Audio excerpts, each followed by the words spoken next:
வையகம், வாழ்க வையகம், வாழ்க வளமுடன். குருபுகழ் வாழ்க, குருவே துணை. இன்று உண்மையான தொண்டு யாது என்ற தலைப்பில் எனக்கு வாய்ப்பளித்த நார்வே டீம் அன்பர்களுக்கும் உலக சமுதாய சேவா சங்கத்திற்கும் இன்று இக்குழுவில் இணைந்திருக்கும் அனைத்து மெய்யன்பர்களுக்கும் முதற்கண் காலை வணக்கத்தையும் நன்றிகளையும் தெரிவித்துக் கொள்கிறேன். வாழ்க வளமுடன். வாழ்க வையகம், வாழ்க வளமுடன். இன்றைய தலைப்பு உண்மையான தொண்டு யாது. அப்போ தொண்டு அப்படிங்கிறதுக்கும் உண்மையான தொண்டுக்கும் என்ன வித்தியாசம் அப்படிங்கிறத கொஞ்சம் சற்று ஒரு சிந்தனை உதித்தது. அதன் அடிப்படையில் இப்போ பகிர்ந்துக்கிறேன். தொண்டு என்பது என்னன்னு பார்த்தீங்கன்னா, நம்ம ஒரு அமைப்பின் மூலமாக செய்யக்கூடியது தொண்டு, ஒரு நலச்சங்கங்கள் மூலமாக செய்யக்கூடியது தொண்டு தான். குடும்ப கடன்களையும் தாண்டி நம்மளுடைய நேரத்தையும் ஒரு அறிவாற்றலையும் பொருள் செலவுகளையும் கொடுத்து செய்யக்கூடியது ஒரு தொண்டாக நினைப்போம். சமூக அமைப்புகள் நலிந்தோருக்கு செய்யக்கூடியது அமைப்புகள் இருக்கும். அந்த மாதிரி செய்யறது எல்லாமே தொண்டுன்னு வரும். அப்போ இங்க உண்மையான தொண்டு அப்படிங்கிறது வேதாத்திரிய தத்துவத்தின் அடிப்படையில பார்க்கும்போது சற்று சிந்தித்தோம்னா, வேதாத்திரியம் நம்மளுக்கு கற்றுக் கொடுத்த பாடம் என்ன அப்படின்னா, தனி மனித அமைதி. அது எதுக்காக அப்படின்னா உலக அமைதி. தனி மனித அமைதி மூலமாக உலகை காண வேண்டும். அப்போ தனி மனித அமைதி, ஒவ்வொரு தனி மனித அமைதியும் எப்படி ஏற்படும் அப்படின்னு பார்க்கும்போது, தன்னிறைவு பெற வேண்டும். தன்னிறைவு பெற்ற பிறகு அவருக்கு தன்னிறைவு பெறும்போது ஆட்டோமேட்டிக்கா அடுத்தது பார்த்தீங்கன்னா நம்ம உலக அமைதிக்கான ஒரு வழிவகைகள். அதுக்கு முக்கியமான அம்சம் என்ன வேணும் அப்படின்னு பார்த்தீங்கன்னா, தனி மனிதனுக்கு அப்புறம் உலக அமைதி பெறணும். அப்போ உண்மையான தொண்டு அப்படின்னு இந்த இடத்துல என்ன சொல்ல வரோம்னா, சுயநலமின்றி பிரதிபலன் பாராமல் அன்போடு தேவைப்படுவதற்கு உதவும் மனிதாபமான செயலே உண்மையான தொண்டு எனப்படுகிறது. சுயநலமின்றி அப்படின்னா, அப்போ சுயநலம் மாற்று அப்படின்னா நம்ம ஒரு பரந்த நோக்கோட பரந்த மனப்பான்மையில நம்மளை ஆட்கொள்ள வேண்டும். நம்மளை அதுக்கு தயார் நிலையில வச்சுக்கணும். பிரதிபலன் பாராமல், அப்போ நம்ம ஒருத்தருக்கு உதவி செய்யறோம் அப்படின்னா நாளைக்கு அவங்க திருப்பி அவங்ககிட்ட இருந்து எதிர்பார்க்கறது அல்லாமல் அன்போடு. அப்போ இங்க அன்பு எப்போ மலரும் அப்படின்னா, எப்போ அன்பு மலரும்னா என்னுடைய மனம் அமைதியான நிலையில இருக்கும்போதும், தயால குணம் தகை குணம் இருக்கும்போது அந்த அன்பு வெளிப்படும். தேவைப்படுவதற்கு உதவும் மனிதாபிமான செயலாகும். அப்போ சமூக பலவீனம் அறிந்து கஷ்டத்தை உணர்ந்து உயரிய தியாகம் உள்ளத்தில் தூய அன்பு. இப்ப நம்ம தொண்டு எல்லாருமே தான் செஞ்சுட்டு இருப்போம். அதையும் தாண்டி உண்மையான தொண்டை நோக்கி நம்ம பயிற்சி பண்ணிட்டு இருக்கோம். அந்த பயிற்சிகள் வாழ்நாள் ஃபுல்லா நமக்கு போக உண்மையான தொண்டை எப்படி பண்ணலாம் அப்படின்னா, ஒரு மினிமம் குவாலிஃபிகேஷன் வேதாத்ரி மகரிஷி அவர்கள் ரொம்ப சிம்பிளான எளிய வகையை கொடுத்துருக்காங்க. நம்ம சம்பாதிக்கிற பணத்துல 100% 1% நம்ம இந்த உலகம் உய்வதற்கு நம்ம ஈகை குணத்தோடு செய்யக்கூடிய உண்மையான தொண்டு தான் அது. அது ஒரு நம்ம ஒரு ஸ்கூல்ல எக்ஸாம் வைக்கிறாங்க, இல்ல ஒரு இதுல ஒரு வேலை வாய்ப்புக்கு ஒரு மினிமம் குவாலிஃபிகேஷன் சொல்லுவாங்க. 40% 50% எலிஜிபிலிட்டி. இப்போ உண்மையான தொண்டுக்கு நம்ம 1% நம்மளால டெஃபினட்டா ஈகை குணத்துக்காக இந்த உலகம் உய்வதற்கு நம்மளால கொடுக்க முடியும். அதுக்கு மேல அவர் மதகரிஷி அவர்கள் நம்மளை சொல்லல. ரொம்ப எளிய முறையில சொல்லியிருக்காங்க. இப்போ உலகத்துல 850 கோடி ஜனத்தொகை இருக்கு. 850 கோடி ஜனத்தொகையும் தன்னிறைவு பெற்றிருக்கிறார்களா அப்படின்னா கண்டிப்பாக கிடையாது. அப்போ நம்மளுடைய கடமை வேதாத்திரி மகரிஷி கொடுத்த கடமைகள்ல எப்படி இதை சமாளிக்க முடியும்? ஒரு தனி மனிதனா இருந்து நம்ம இந்த 850 கோடி மக்களையும் ஒரு நிறைவா கொண்டு போக முடியும் அப்படின்னா, கொடுத்த சிம்பிளான பண்பு நலன்கள் தான். ஒழுக்கம், கடமை, ஈகை. ஒழுக்கத்துல ரொம்ப நம்ம எல்லாரும் தெரிஞ்ச விஷயங்கள். இரண்டோருக்கு பண்பாடுல கொடுத்துட்டாங்க. நான் எனது வாழ்நாளில் யாருடைய உடலுக்கும் மனதிற்கும் துன்பம் தரமாட்டேன். துன்பம் தராம இருக்கும்போதே நம்ம 50% உலகத்துல நடக்கக்கூடிய விஷயங்கள்ல எலிமினேட் ஆயிரும். துன்பப்படுவதற்கு என்னால் முடிந்த உதவிகளை செய்வேன்னா மீதி 50%. இந்த துன்பப்படுவர்களுக்கு என்னால் முடிந்த உதவி செய்யும் போதுதான் உண்மையான தொண்டு அப்படிங்கிறது அங்க மீதி அந்த 100% அச்சீவ் ஆயிடுது. ஸோ இந்த உண்மையான தொண்டு பண்றதுக்கு நமக்கு என்னென்ன தடைகள் இருக்கு? இப்ப இந்த உலகத்துல என்ன நம்ம எப்படி நம்மை மேன்மைப்படுத்தி கொண்டால் இந்த உண்மையான தொண்டுகளை நம் செவ்வனே செய்ய முடியும் அப்படின்னா, அதுல நிறைய விஷயங்கள் நம்ம கருத்தில் கொள்ள வேண்டும். இது மதங்கள்ல என்ன சொல்லியிருக்கு அப்படின்னு பார்த்தீங்கன்னா, தொண்டு அப்படின்பது ரமலான் நோன்பு இன்றைக்கு சிறப்பான ஒரு ரமலான் நோன்புல இன்னைக்கு விழா பண்டிகை. அதுல வந்து ர ர மக இது ம நபிகள் நாயகம் என்ன சொல்லியிருக்காங்கன்னா, இறைவனுக்கு பயந்து வாழும் பக்குவம். இறைவனுக்கு நம்ம ஏன் பயப்படணும் அப்படிங்கிற உள் வருத்தம், உள்கரு பார்த்தோம்னா, நான் ஒழுக்கமா வாழணும். மகரிஷி சொன்ன ஒழுக்கமா வாழணும். பிறருக்கு என் சுயநலமின்றி என்னைப் போல தான் மற்ற உயிர்களும் இருக்குன்னு வள்ளலார் சொல்றாரு. அனைத்து உயிர்களையும் தன்னுயிராய் பார்க்க வேண்டும் அப்படின்னு. அப்படி பார்க்கும்போது என்னுடைய சுயநலம் அங்க வந்து கழிஞ்சிருது. ஸோ சுயநலம் கடந்து பரந்த மனப்பான்மை நம்மளுக்கு அங்க மேலோங்குது. அப்போ பயந்து இறைவன் என்ன சொல்றாரு? கருணையும், அன்பும் கருணையும் தான் எல்லா மதங்களும் போதிக்குது. அது ஃபர்ஸ்ட் பாயிண்ட் ஆயிடுது. இறைவனுக்கு பயந்து வாழும் மனப்பக்குவம், சுய கட்டுப்பாடு. சுய கட்டுப்பாடுங்கிறது வேதாத்திரி கோட்ஸ் விஷயங்களையே தான் இங்கே ஒழுக்கம் அப்படிங்கிற நிலையம் கொடுத்துருக்குறாங்க. ஏழைகளின் பசியை உணர்ந்து ஈகை குணத்தை மேம்படுத்துவது. இதே தான் எல்லா இயேசுவும் கிறித்துவ மதத்திலையும் அந்த மாதிரி தான் சொல்லியிருக்காங்க. வள்ளல் பெருமான் சொல்ற விஷயம் வந்து வாடியை பயிரை கண்ட போதெல்லாம் வாடி. அப்போ இந்த தயால குணம் எப்படி வரும் அப்படிங்கிறது நம்ம இங்க கொஞ்சம் சற்று சிந்திக்க வேண்டும். இந்த அன்பும் கருணை தயால குணம் எப்படி மேலோங்கும் அப்படின்னா, தனி மனிதனுக்கு அமைதிக்கு அப்புறமாக என்னுடைய வருமானத்துல வந்து இன்னும் மேலும் நான் எப்படியெல்லாம் இந்த உலகத்துக்கு உய்வதற்கு தொண்டு செய்ய முடியும் அப்படிங்கிற ஒரு சிந்தனைகள் மேலோங்க மேலோங்க நம்மளுக்கு வந்து தவ செயல்கள் செய்ய செய்ய நம்மளுக்கு வந்து உலகத்தின் சமூகத்தின் மேல நாட்டங்கள் அதிகமாகும். அப்போ சமூகத்துல எதெல்லாம் தடையா இருக்கு அப்படின்னு பார்த்தோம்னா, இப்போ நடக்கிற இந்த போர் போர் அப்படிங்கும்போது மகரிஷி நம்மளுக்கு வந்து ரொம்ப அருமையாக கொடுத்துருக்காங்க. போரில்லா நல்லுலகம் நடத்துறதுக்கு என்ன வேணும் அப்படின்னு மகரிஷி சொல்றாங்க. இன்றுள்ள சமுதாய சூழ்நிலையில் போர் என்ற கொடுஞ்செயல் தேவையில்லை. 1958ல மகரிஷி கொடுத்துருக்காங்க. முதலாம் உலகப் போர், முதலாம் உலகப் போர் நடக்கக்கூடிய சமயங்கள்லே கொடுத்துருக்காங்க. மனித இனம் இதுவரையில் பெற்ற அனுபவங்கள், வாழ்க்கை முறைகளை கணித்து பார்த்தால் பழக்கத்திற்கும் விளக்கத்திற்கும் இடையே போராடி கொண்டிருக்கிறது. ஜீவனம் மனிதம் என்ற மட்டும்தான். எனினும் நாளுக்கு நாள் அறிவில் சிறந்த கருணையுள்ளம் கொண்ட மனிதர்கள் எண்ணிக்கையில் பெருகிக் கொண்டேதான் இருக்கிறார்கள்.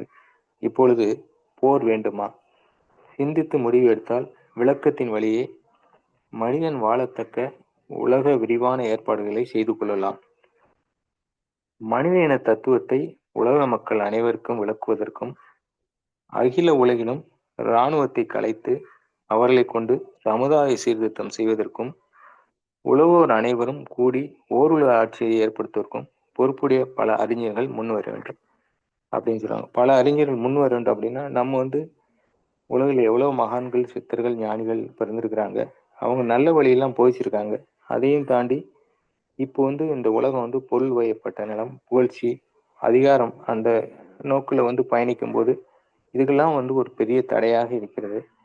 நம்முடைய வேதாத்திரியத்தை வந்து ஐக்கிய நாடுகள் சபை அங்கீகரிச்சு உலக சமுதாய சேவா சங்கத்தின் உலக அமைதிங்கிற தத்துவத்தை அவங்க எடுத்துக்கிட்டாங்க.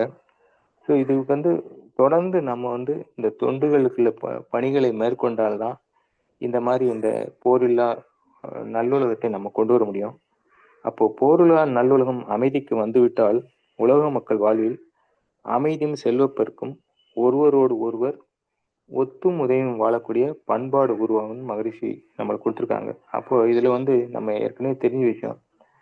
இப்படி ஒருவருக்கொருவர் ஒத்தும் உதவியும் தன்னிறைவு பெற்றுட்டாங்கன்னா வீடுகளில் கதவு இருக்கும், தாழ்பால் இருக்காது. திருடுவருக்கு திருடன் இருக்க மாட்டான். பூட்டு இருக்காது, சாவி இருக்காது. காய்கனிகள் விழுந்து கொண்டே இருக்கும். அதை காவல் காக்க எவரும் தேவையில்லை. எல்லோரும் படித்தவராய் அறிவில் சிறந்த ஞானிகளாக இருப்பர். குழந்தை முதல் பெரியவர் வரை அனைவருக்கும் கோபத்தை விட்டு அன்பாய் வாழ்வார்கள்.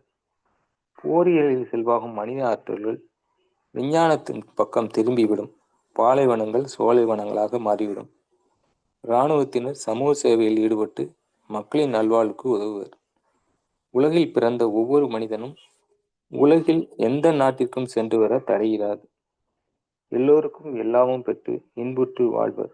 ஒரு தனி மனிதனால் ஐக்கிய நாடுகள் சபையில் மாற்றி அமைத்து விட முடியாது. ஆனால் வாழ்க வையகம் வாழ்கவன் என்ற உலகையும் உலகத் தலைவர்கள் வாழ்த்திக் கொண்டே வர அந்த வாழ்த்து அலை உலகத்தை மாற்றி அமைத்துவிடும். எல்லோரும் சேர்ந்து நல்ல முடிவு காண்பார்கள் அப்படின்றாங்க. அப்போ மகரிஷி வந்து ஏற்கனவே 1958 பாடல்கள் அந்த வாழ்க்கை மலரில் கொடுத்திருக்காங்க. அந்த பாடலை பற்றி சற்று இதை ஒட்டி சிந்திப்போம். மனித இன நல்வாழ்விற்கு மனித இன நல்வாழ்விற்கெனவே தன்னை மனமுவந்து அர்ப்பணித்து காலமெல்லாம் புனித முறையில் அன்பின் நிலை உணர்த்தி பூ உலகில் ஆன்மீக ஒளி பரப்பி தனிமனிதன் சமுதாய கடமை காட்டி தரித்திரம், நோய், பஞ்சமா பாதகங்கள் போக்கும் கனிவுடனே உயிர் வாழ்ந்த இயேசுநாதர் கருணை செயல் மறவாது அன்பாய் வாழ்வோம். அப்போ மனித இன வாழ்விற்கு தன்னை மனமுவந்து அர்ப்பணிக்கணும் அப்படின்றாங்க. காலமெல்லாம் புனித முறையில் அன்பின் நிலை உணர்ந்து பூவில் ஆன்மீக ஒளி பரப்பி, ஆன்மீகம் அப்படிங்கிறது அருளே நம் கதி, அருளே நம் இனம், அருளே நம் செயல் அப்படின்னா ஒவ்வொரு செயல்களையும் நாம் செய்யக்கூடிய செயல்கள் ஆன்மீக அடிப்படையில் இருக்கும்போது அங்கு அன்பு மலரும். அன்பு மலரும் போது கண்டிப்பாக அந்த உலக சமுதாயம் மேலோங்கும். தனி மனிதன் சமுதாய கடமை காட்டி ஒவ்வொரு தனி மனிதனும் சமுதாயத்துல ஒரு கடமை இருக்கு நமக்கு. தான், குடும்பம், சுற்றம், ஊர் எல்லாம் தாண்டி சமுதாயத்துக்கு ஏற்கனவே நம்ம சிந்தித்த வழிதான். எந்த அளவுக்கு நம்மளால செய்ய முடியுமோ, எனக்கு இந்த பொருள் இவ்வளவு தூரம் போதும் அப்படிங்கிற ஒரு கட்டுப்பாடு வைத்துக்கொண்டு இந்த உலக மக்கள் உய்வதற்கு நம்மால் மேற்கொண்டு என்ன செய்ய இயலும், எந்தவித எதிர்பார்ப்பு இல்லாமல் அதில் தண்ணீரை நம்ம காண வேண்டும். அப்படி பஞ்சமாக பாதம் போகும். பஞ்சமாக பாதம் ஏன்னா ஒருத்தருக்கு உயிர் பசி இருக்கும்போது கண்டிப்பாக பஞ்சமாக பாதம் இருக்கும். பசியை போக்கணும். ஒவ்வொரு மனிதனும் தண்ணீரை காண்றதுக்கான பேசிக் நீடு செலவிச்சிட்டாலே இது மக்கள் எல்லாரும் அமைதியான இன்பமான வாழ்வார்கள். கனிவுடனே உயிர் வாழ்ந்த இயேசுநாதர் கருணை செயல் மறவாது அன்பாய் வாழ்வோம் அப்படின்னு கொடுத்துருக்காங்க. அடுத்ததா பார்த்தீங்கன்னா போரின் கொடுமை. இப்ப நம்ம ஏற்கனவே பார்த்தோம். எத்தனையோ பேரறிஞர் இவ்வுலகில் மாந்தர் குலம் இனிது வாழ சுத்த சன்மார்க்க நெறி தொகுத்து விளக்கி பரவ வழிகள் செய்தார். உத்தமர்கள் உழைப்பின் பயன் ஒழுக்கம், அறம், உள்ளுணர்வு பலர் பெயர் பெற்றார். அத்தனையும் மீறி போர் அவ்வப்போது மனிதர்களை அழிக்குதன்றோ. அப்போ இந்த மனிதர்களை அழிக்கக்கூடிய கொடிய இது பார்த்தீங்கன்னா ஒரு பக்கம் ஆன்மீகம் மலரணும் அப்படின்றோம், இன்னொரு பக்கம் இந்த போருங்கிற ஒரு பெரிய விஷயங்கள் இந்த சமுதாயத்தை ஒரு சீரழிவு பாதையில் சென்று கொண்டிருக்கிறது. இதையெல்லாம் தாண்டி போகணும்னா இந்த அருள் ஆற்றல்கள், அருள் வயப்பட்ட நிலை, மகிழ்ச்சி கொடுக்குற இந்த மேன்மையான தத்துவங்களை நம்ம அடிப்படையாக வாழ்க்கையில் பயன்படுத்திக்கிட்டே வரும்போது இதை இந்த போர் இப்போ இருக்கிற விஷயங்கள் மறைந்து போகும் காலப்போக்கில்.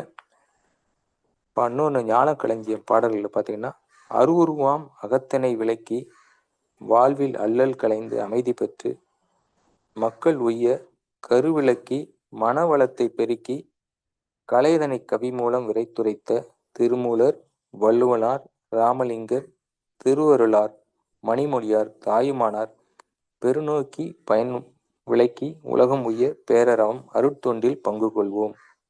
அப்போ அல்வழியே நம் வழி, அருளே நம் சிவம் அப்படிங்கிற மாதிரி இந்த அல்வழியார்கள், சிறப்புணர்ந்த சிந்தனையார்கள் அவர்களுடைய வழியில் நம்ம பயணிக்கும் போது கண்டிப்பா நாம் மேன்மை அடைய முடியும். அப்போ ஒவ்வொரு தனி மனிதனும் இந்த அருள் தொண்டு செய்யணும்னா மனம் செம்மையாகணும். அந்த மனம் செம்மையானால்தான் மனம் பிறகு பரந்த நோக்கில் செம்மையாகும் போது தான் நம்ம இந்த மாதிரியான பக்குவப்பட்ட நிலைக்கு செல்ல முடியும்.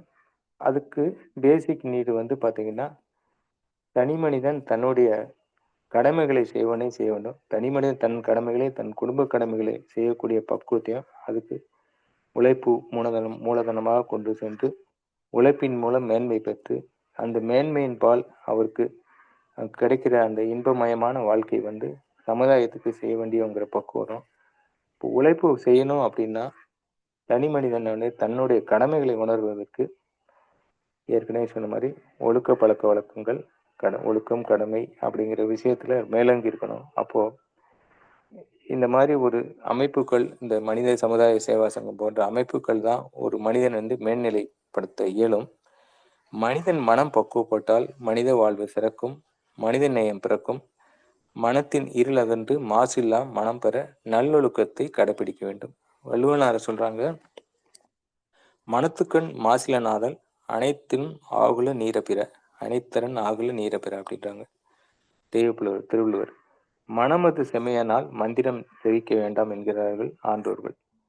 மனிதனின் செயல்பாடுகள் மனிதனின் மனத்தை ஒட்டியே அமைக்கிறது. மனத்தின் மாசு என்பது என்ன என்று பார்த்தால் அழுக்காறு, அவா, வெகுளி, இன்னாசொல். இந்த நான்கும் மனத்தினை மாசு எனப்படும். இந்த மாசினை எப்படி அகற்றுவது? மனப்பக்குவத்தால் போக்கி மனநலம் பெறலாம். அந்த மனப்பக்குவம் எப்படி பெற முடியும் அப்படின்னா, நம்முடைய மனவளக்கலையிலே நம்ம கொடுக்குற தத்துவங்களையும், மகரிஷி கொடுத்த அடிப்படைகளையும் நம்ம மனசுல ஏற்றுக்கொண்டு, ஒவ்வொரு செயல்களிலும் விழிப்பு நிலையில செய்யும்போது, யாருக்கும் துன்பம் இல்லாத செயல்களை செய்ய முடியும். மனித நேயம் வளரக்கூடிய அன்பும், கருணை, இரக்கம், தயவு, பணிவு, நல்லெண்ணம் இவை மலரும். அப்படிங்கிறது ஒரு நம்மளுக்கு ஒரு விஷயம். அப்போ மகரிஷி குடுத்துறாங்க, அறிஞனே மருத்துவர் அப்படின்னு இன்னொன்னு சொல்லிருக்காங்க. அறிஞர் வாழ்வு முறை வகுக்கும் அறநெறி அன்பு சொற்கள் அறியார்க்கு புதிர் ஒவ்வாது ஆகையினால் மிரட்சி கொண்டு அறிஞனை பித்தவன் வாழ அறியாதான் என்பர் ஆய்ந்தால் அறிஞனே உலக பித்தர் அனைவருக்கும் மருத்துவனாம். ஸோ நல்லோர்கள் வழிவாழ்வு, இந்த அறிஞர்கள் கொண்ட வாழ்வுகளை அவங்க கொடுக்குற தயவான கருத்துக்களை நாம் ஏற்று நாம் வாழ்க்கையில மேம்படக்கூடிய செயல்களை நாம் செய்து இந்த உலகம் உய்வதற்கு நாம் தொண்டாற்ற வேண்டும். அப்போ மகரிஷி இன்னொரு விஷயமும் கொடுத்துருக்காங்க, அறிஞர்களின் கடமை அப்படின்னு. இப்போ நம்ம அறிஞர்கள் கடமைன்னா நம்ம சிந்திக்க வேண்டியது, நம்ம ஒவ்வொருவரும் தனிப்பட்ட மகரிஷியோட வழியில எல்லாருமே அறிஞர்கள் அப்படிங்கிற நிலையில பார்க்கும்போது, மனிதன் புலன் உணர்வில் மயங்கி தன்னை மறந்து செயலாற்றி வாழ்கிறான். இந்த மயக்க நிலையினால் அருகுணங்கள் அவனிடம் உருவாகின்றன. இதன் விளைவே 5 பெரும் பழி செயலாகும். தேவை, பழக்கம், சூழ்நிலை இவற்றின் உந்துதலால் மனிதன் மீண்டும் மீண்டும் தனக்கும் பிறருக்கும் துன்பங்களை பெருக்கிக் கொண்டிருக்கிறான். இதெல்லாம் பார்த்தீங்கன்னா அந்த தொண்டு செய்யறதுக்கு உள்ள விஷயங்கள ஒரு ஒரு நம்மளுக்கு ஒரு எதிர்வினையாக இருக்கிறது. இவற்றிற்கு காரணம் ஆட்சியில் பொறுப்புள்ளவர்கள் கடமை தவறிவிட்டார்கள் அல்லது திறமையற்றவர்களாக இருக்கிறார்கள் என்பதே ஆகும். சமுதாய அமைப்பு முறையிலே குறைகள் இருக்கின்றன என்று ஆட்சித் தலைவர்கள் வழுக்கி பேசலாம். அந்த குறைகளை ஆராய்ந்து தெளிந்து திருத்த வேண்டியது ஆட்சித் தலைவருடைய கடமை. இப்பொழுது ஆளும் ஆட்சியானது முழு திறமையும் பொறுப்பும் கொண்டதாக இல்லாவிட்டால் மக்களுக்கு துன்பம் என்கின்ற செயல்கள் மேலோங்கும். அப்போ இதுக்கு நம்ம என்னன்னா, விஞ்ஞானிகள், ஆட்சித் தலைவர்கள், ஆசிரியர்கள், மேற்படிப்பு மாணவர்கள், எழுத்தாளர்கள், பேச்சாளர் ஆகியோர்கள் இந்த அருள் கல்வியில் தேர்ந்து பெற்றால் எந்த முறையிலும் ஆட்சி குழுவானது இந்த குழப்பங்களை தீர்த்து சமுதாயத்தில் அமைதி நிலையை நிறுத்த முடியும். ஒழுக்க பழக்கங்களை மேல் நோக்கி கொண்டு செய்ய இயலும். ஒழுக்க பழக்கங்கள் ஒவ்வொரு தனி மனிதனின் அமைதி காண முடியும். சமுதாயத்தில் அமைதி ஏற்படும்.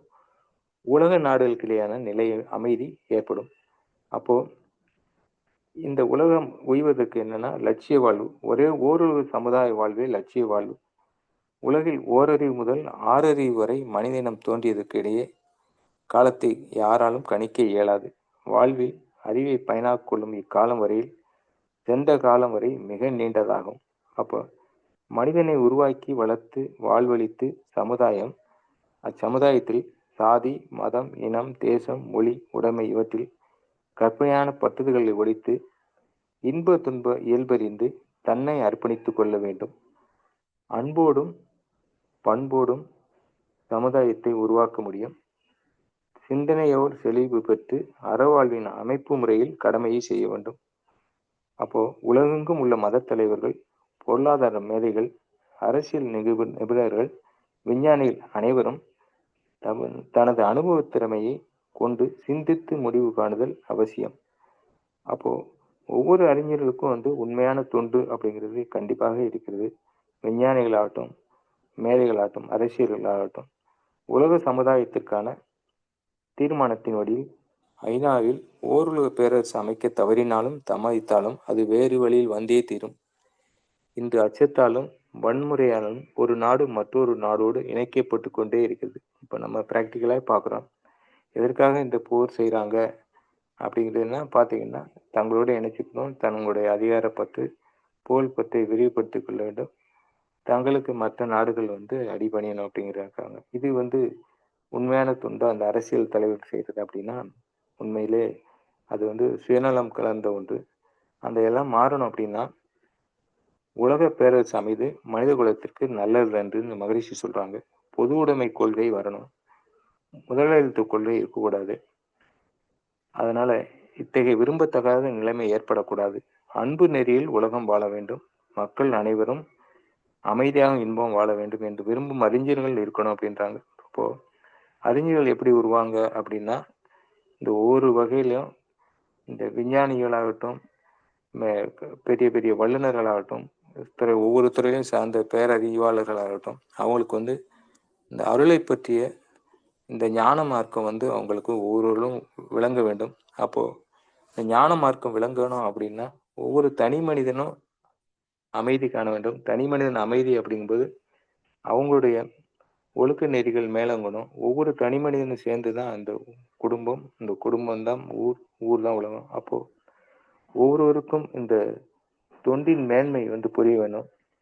இது வந்து நம்மளால மட்டும் தான் முடியுமா? மத்தவங்க எப்படி செய்வாங்க அப்படின்லாம் ஒவ்வொரு தனி மனிதனும் தன்னை பக்குவப்படுத்தும் நிலையில தான் இந்த தொண்டு செய்ய முடியும். அதுக்கு பரந்த மனப்பான்மை, தயவு, கருணைய வந்து மேலோங்கி செய்ய வேண்டும். அதுக்கு வந்து ஒரே ஒரு மகரிஷி கொடுத்த விஷயம் என்ன அப்படின்னா, முதல்ல நம்ம பேசிக் ஏற்கனவே சொன்னது. இப்போ நம்ம ஆரம்பிக்கிறது வந்து பார்த்தீங்கன்னா, இந்த தொண்டுல வந்து நம்முடைய சம்பாத்தியத்துக்காக இல்ல. நெறைய பேர் அத செஞ்சுட்டு வராங்க. அதே மென்மை பெற்று செஞ்சு வராங்க. அது எல்லார் வகையிலயும் வந்து 1% தாண்டி நம்மளால அருள் தொண்டு செய்யலாம், பொருள் தொண்டு செய்யலாம்.